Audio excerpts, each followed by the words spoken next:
Hi, this is Josh from Lucas Lighting, and on today's workshop, we're going to talk about the 5 mistakes you could be making when you're installing LED headlights. One of the very first things that you want to do before you even start touching the car is to turn on the factory headlights and park against a wall and check that headlight pattern. Make sure that the high beams are going up and the low beams are with a nice cutoff line. If the pattern isn't good with the factory bulbs, it's not going to be good when you change those bulbs out. So you need to address those things before you start with the install. Factory brackets are not very common. Most of our bulbs twist in, but some of our bulbs like the H1 and especially the H7, these are not twist in bulbs. These are bulbs that are held in usually by the harness and bracket combination or by a bail. When it's a harness and bracket combination, you're probably going to need an adapter. Let me show you what I mean.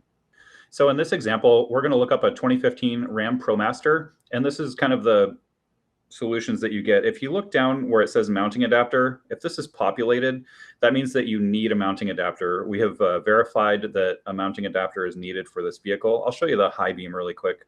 So if you click on the high beam, it's going to show you what the adapter looks like and the price, and also what it looks like installed correctly onto the bulb.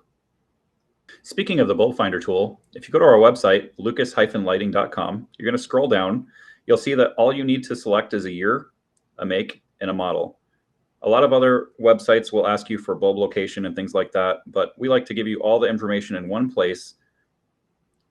So let's look up a 2015 Ram ProMaster, and you'll see that every bulb that we verify fits in that vehicle is listed, from the fog lights all the way down.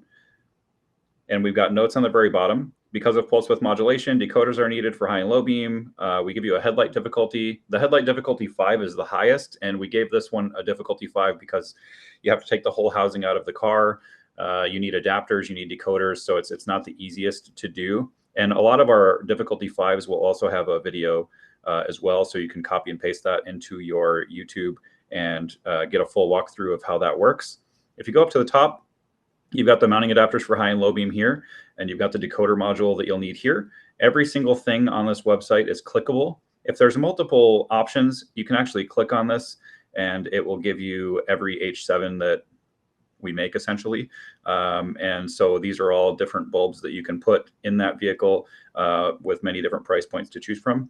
Another thing that's nice is if you know the model number of the factory bulb, you can actually type that in here. Like if you have a 9012 or 912 or something like that, it will actually decode as a T15 or a T10. So very, very handy if you've got the bulb.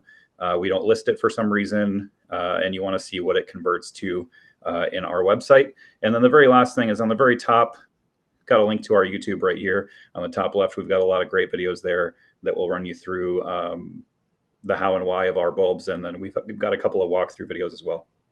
Sometimes there's just simply no solution available. A couple of examples of this, a lot of newer cars are LED equipped already.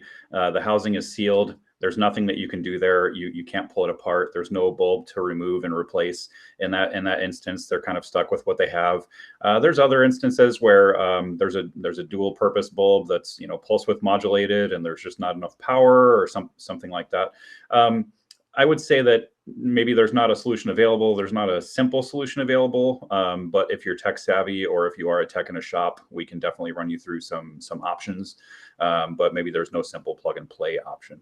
You can always call our tech support or email us, and we can run you through options that you may have. All right, let's talk about wattage, voltage, and ground resistance. So first, wattage. If you're taking out like a 9005-6 bulb like this one, this is a high wattage bulb, so you can replace this with L2, L3, L5 even, and you're not going to have any problems. This has the current capacity to run anything. But if you're looking at something like an H16, this guy is a low wattage. It's actually less than 20 watts. You can actually look at the back of the bulb and it'll tell you that it's like 18 or 19 watts. You're looking at an L2 tops in that position. It's usually going to be fog lamps or a dedicated daytime running light. You could maybe run MX or M2 or L1. But if you try to put like an L3 or an L5 in this position, it's going to be starving for current. So it's actually going to pull more current. You might even get a flicker. It's going to make your bulb not last as long. And that pretty much ties in with voltage as well.